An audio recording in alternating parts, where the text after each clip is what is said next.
దారిలో మరి వర్షానికి గుంతలైపోయినాయి కాబట్టి గుంతలు పూడ్చాలని చెప్పేసి పేపర్కి రావడం జరిగింది. కాబట్టి వెంటనే స్పందించి గుంతలు పూడ్చడం జరిగింది. మరి దీనికి సీసీ రోడ్ తొందరగా దీనికి టెండర్ పెట్టించి సీసీ రోడ్ కూడా వేయించడం జరుగుతుంది. మరి అంతవరకు ఇబ్బంది కావద్దు ప్రజలకి అని చెప్పేసి ఈ గుంతలు కూడా పూడ్చడం జరిగింది. కాబట్టి మరి దాంతోపాటు ఇంకా ఈ జగిత్యాల మెయిన్ రోడ్లలో ఎక్కడెక్కడైతే గుంతలు ఉన్నాయో అన్నీ పూడ్చుకుంటూ రావడం జరుగుతుంది ఈరోజు. అట్లాగే ఇక్కడ ట్యాక్సీ అన్నలందరూ ఇక్కడే ఉన్నారు.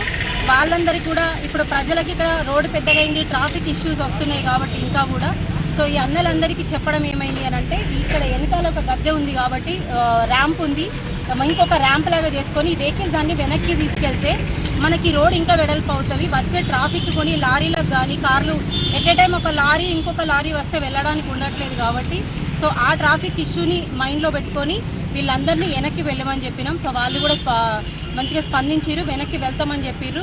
దాంతో ఎందుకు అని అంటే ఈ ట్రాఫిక్ మనకి ఇష్యూస్ కావద్దు అని చెప్పేసి ఎవరో వచ్చి అనడానికి ముందే మనమే వెనక్కి వెళ్తే బాగుంటుందని చెప్పేసి చెప్పడం జరిగింది. సో వాళ్ళు కూడా ఓకే అని చెప్పారు, మంచిగా స్పందించారు. కాబట్టి జగిత్యాల ప్రజలు మాకు సహకారాలు మేము ఎట్లయితే వాళ్ళకి సహకారాలు అందిస్తామో వాళ్ళు కూడా మాకు సపోర్టివ్గా ఉంటే ఏదైనా ఈ జగిత్యాలని డెవలప్ చేసుకోవడానికి ఉంటుంది. కాబట్టి దయచేసి జగిత్యాల ప్రజలందరికీ ఒకటే చెప్పడం జరుగుతుంది, ఏదైనా ప్రాబ్లం ఉంటే ఫస్టే స్పందించి మీరు ముందే మాకు చెప్తే మేము ఏదైనా దాన్ని స్పందించి మేము చేయగలుగుతాము. అట్లాగే మీరు కూడా మాకు కొంచెం సహకారం చేయాలి, మేము కూడా చేస్తామని చెప్పేసి ఈ సందర్భంగా తెలియజేయడం జరుగుతుంది.